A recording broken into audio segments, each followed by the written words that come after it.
ఆంధ్రజ్యోతి పేపర్‌లో ఏం బాగున్నామని మీరు అంకెల గారడీ చేస్తున్నారని చంద్రబాబు నాయుడు గారిని ఆంధ్రజ్యోతి పేపర్ సూటిగా అడగకుండా కొంచెం డొంక తిరుగుడు వ్యవహారంలో అడిగింది.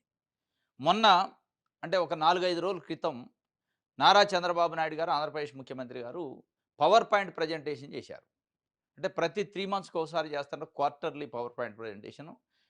రాష్ట్ర ఆర్థిక పరిస్థితి, తలసరి ఆదాయం, జీఎస్‌డీపీ ఈటిపైన. దాంట్లో చాలా అద్భుతంగా ఉంది. అంటే జాతీయ స్థాయి కంటే మన జీఎస్‌డీపీ పెరిగింది అని జెప్పారు. మరి అప్పులున్నాయన్నారు 14,00,000 కోట్లు. ఇది గత ప్రభుత్వం జగన్మోహన్ రెడ్డి ఉన్నప్పుడు అంత అప్పుల పాలైంది, విధ్వంసం అయిందన్నారు. వీళ్ళొచ్చి 18 నెలలైంది. అంకెలనే జీఎస్‌డీపీ పెరిగింది. సెంట్రల్ స్థాయి కంటే జాతీయ సగటు కంటే ఎక్కువుందని చూపిస్తున్నారు. చూపించిన తర్వాత ఇంకేంటి మరి ఇబ్బంది? కేంద్రం నుంచి సంపూర్ణమైన మద్దతుందని చంద్రబాబు నాయుడు గారు, పవన్ కళ్యాణ్ గారు, లోకేష్ గారు చెప్తా ఉన్నారు.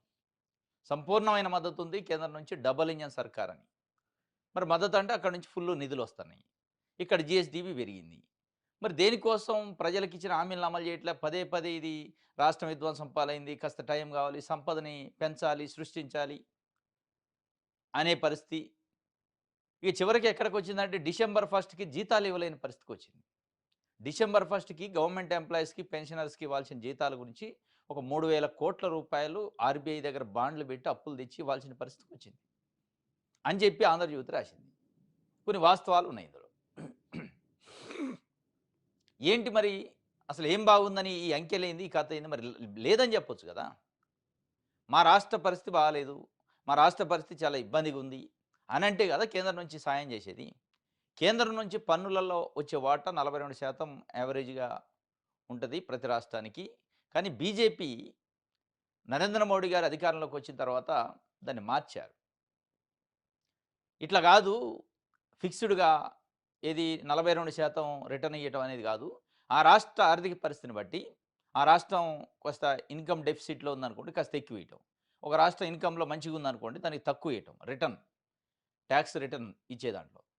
మన రాష్ట్రంలో ఏం చేస్తున్నారు చంద్రబాబు నాయుడు గారు అంకెల గారడిలో చాలా అద్భుతంగా ఉందని చూపిస్తున్నారు. అద్భుతంగా ఉందన్నాక అక్కడి నుంచి రావాల్సిన టాక్స్‌లు ఎట్టొస్తాయి? రావు. రాకపోగా చాలా నష్టం జరిగే అవకాశం ఉందని ఒక వార్తని రాసింది. కుర్రోడు చూడటానికి టిప్ టాప్‌గా ఉన్నాడు. రకరకాల లెక్కలు చెప్తూ గొప్పలకు పోతున్నాడు. ఆ కుర్రోడు ఎవరంటే చంద్రబాబు నాయుడు గారు. కానీ జేబులో చిల్లి కావలేదు. క్రెడిట్ కార్డ్‌లు అప్పులతో కాలం నెట్టుకొస్తున్నాడు. అదే సమయంలో పైకి వినిపించకుండా బేద అరుపులు అరుస్తున్నాడు. సాయం కావాలంటున్నాడు. మరి అవతల వారు నమ్మేదెలా? సాయం చేసేదెలా? సాధారణ ప్రజలకు కూడా సులువుగా అర్థమయ్యేలా చెప్పాలంటే ఏపీ ఆర్థిక పరిస్థితి అచ్చం ఇలాగే ఉంది. కరెక్టే ఇది. కానీ గ్రాఫిక్సు, లెక్కలు మొత్తం మేమేదో ఉద్ధరించినం, చేసినం అని చెప్పుకోవడానికి రకరకాల ఇదొక్కటే గాదు. ఒక అప్పుల విషయం గాదు.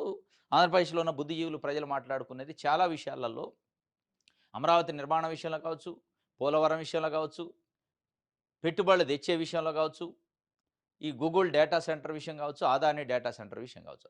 అనేక అంశాల్లో చాలా అర్ధ సత్యాలున్నాయి అని చెప్పి ప్రజలు మాట్లాడుకుంటున్న పరిస్థితి.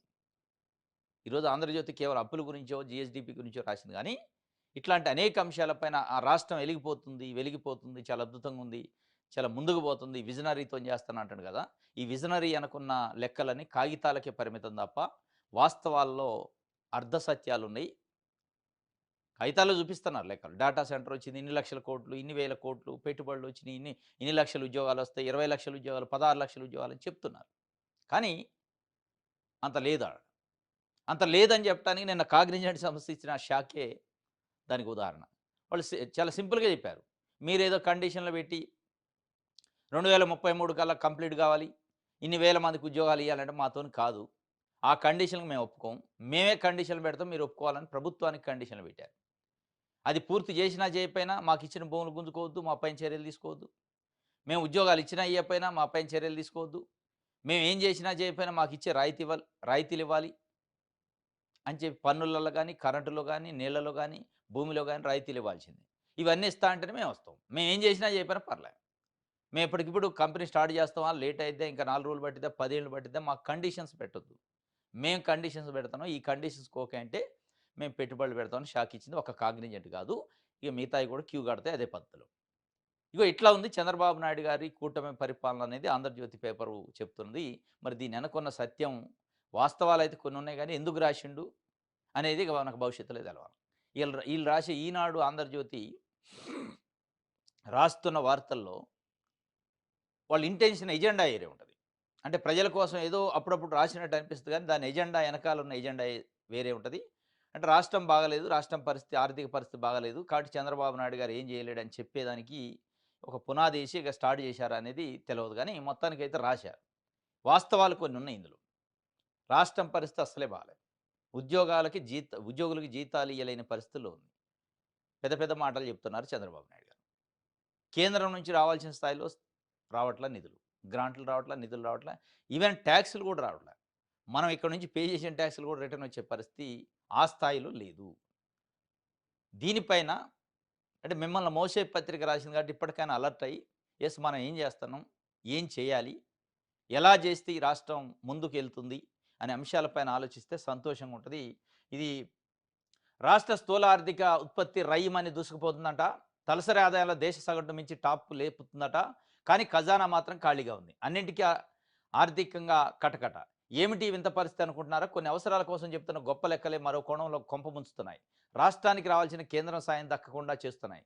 మరి ఆ లెక్కల గొప్పల వల్ల ఏపీకి జరిగేది మేలా? కీడా? అంటే సూటిగా చెప్పలేని పరిస్థితి. జీఎస్‌డీపీ పెంచి చూపిస్తే కొన్ని అప్పులు ఎక్కువ తెచ్చుకోవచ్చు.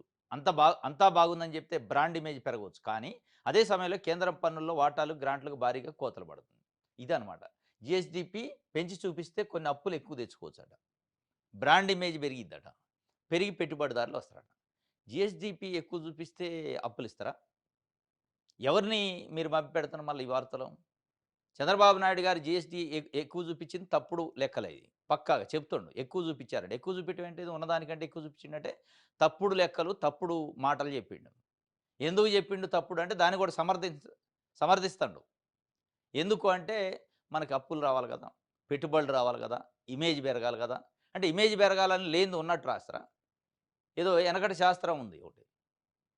పెళ్లి సంబంధానికి పోతే అబ్బాయోళ్ళు ఇదంతా మందే మామిడి తోట, ఇయన్నీ చెరుకు తోటలన్నీ మనీ అని ఎవడియో చూపించారట. అట్లా చూపిస్తే ఇస్తారా? ఈవెన్ బ్యాంకులు పర్సనల్ లోన్‌కి అప్లై చేసినా, హౌస్ లోన్‌కి అప్లై చేసినా, ప్రాపర్టీ లోన్‌కి అప్లై చేసినా, వాళ్ళ సిబిల్ స్కోర్ చూస్తరు. నీ కథ ఏందో చూస్తరు. నీ రీపేమెంట్స్ ఏందో చూస్తరు. ఇయన్నీ చూడంది ఉట్టిగా ఇయ్యరు. ఇండివిడ్యువల్‌గా బ్యాంకు లోన్ ఇయ్యాలన్న. ఒక రాష్ట్రానికి లోన్ ఇయ్యాలంటే ఇక చంద్రబాబు నాయుడు గారు ఫిగర్స్ ఏసి జీఎస్‌డీపీ ఫుల్లుగుందంటే ఇస్తారా? ఇమేజ్ పెరిగిద్దా దాంతోని? ఇదేమి ఇమేజు?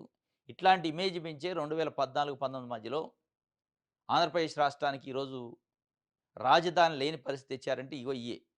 అభూత కల్పనలో అసత్యాలు, అర్ధ సత్యాలు చెప్పే అక్కడ ఏదో అయిపోతుంది అమరావతి అద్భుతంగా ఉందని గ్రాఫిక్స్‌లో చూపించారు. ఆ గ్రాఫిక్స్ కాస్త మొత్తానికే మూలన పడే పరిస్థితి వచ్చింది. దానికి చంద్రబాబు నాయుడు గారి ప్రభుత్వం కారణం అప్పుడు. అసలు ఆ గ్రాఫిక్స్‌లో చూపించారు తప్ప ఇట్లాంటి పవర్ పాయింట్ ప్రెజెంటేషన్స్‌లో చూపించారు తప్ప, సింగపూర్ కన్సల్టెన్సీలో వచ్చింది తప్ప, అసలు భారత పార్లమెంట్‌లో దానికి గుర్తింపు రాలే. బేసిక్ ప్రిన్సిపల్ మర్చిపోయి మిగతా గ్రాఫిక్స్‌లో చూపించారు. 5 ఏళ్ళు టైమ్ పాస్ చేశారు. ఇప్పుడు కూడా సేమ్ అదే చేస్తున్నారు వాళ్ళు. ఇప్పటికి అప్పటికి ఏం తేడా లేదు. సేమ్ అదే చేస్తున్నారు. అదే గ్రాఫిక్స్, అదే పవర్ పాయింట్ ప్రెజెంటేషన్‌లు ముందుకు పోయే పరిస్థితి లేదు. డెవలప్ అయ్యే పరిస్థితి లేదు. నేనేందంటే బ్రాండ్ ఇమేజ్ కోసమే అబద్ధం చెప్పిండు. అబద్ధం అయితే చెప్పిండు చంద్రబాబు నాయుడు గారు గానీ, ఆ ఫిగర్స్ అన్నీ అబద్ధం, తప్పుడు వార్తలయి, తప్పుడు లెక్కలు. కానీ ఎందుకు పెంచారు అంటే అప్పులు పుట్టడానికి, ఇమేజ్ పెరగడానికి. ఇదేమి రకం ఇమేజ్ రా నాయన! ఇది దొంగ ఇమేజ్ అంటారు దీన్ని. ఇది నారా లోకేష్ గారిని ప్రతి ఫోటోలో ఏసి కాగ్నిజెంట్ అనే సంస్థ శంకుస్థాపన కూడా లోకేష్ గారు ఎలివేషన్ చేయడానికి ప్రభుత్వం డబ్బులతోని ఇమేజ్‌ని పెంచడానికి ప్రయత్నం చేస్తుంది. యాడ్‌లేసి. ప్రతి పేజీ, ప్రతి పేపర్‌లో ఒక ఫుల్ పేజీ యాడ్ ఏశారు. అట్లా రాదు ఇమేజు. ప్రజలకు సర్వీస్ చేస్తే ప్రజల్లో ఉంటే వస్తది. ఇట్లా రాదు ఇమేజు. లేని ఆదాయాన్ని, లేని ఆస్తులను ఉన్నట్టు చూపిస్తే ఇమేజ్ రాదు. ఇయన్నీ చీటింగు, కన్నింగ్ వ్యవహారాలు అంటారు వీటిని. చీటింగ్, కన్నింగ్ ఎన్ని రోజులు నిలుస్తది? అంటే దీన్ని బట్టి చూస్తే ఇప్పుడు చంద్రబాబు నాయుడు గారు గాని, కూటమి గాని చేస్తున్న పనులు చాలా విషయాలలో ఇట్లాంటి అబద్ధాలు, చీటింగ్‌లు ఉన్నాయా? వాళ్ళు పెడుతున్న కేసుల్లో గూడా, వాళ్ళు వేధిస్తున్న కేసుల్లో గూడా వైఎస్ఆర్‌సీపీ నాయకుల పైనో, లేకపోతే ఇట్లా రకరకాల అధికారుల పైన కేసు పెడుతుండ్రు. తప్పులు చేశారని. ఆ తప్పులు నిజంగానే తప్పులా? ఇట్లాంటియేనా?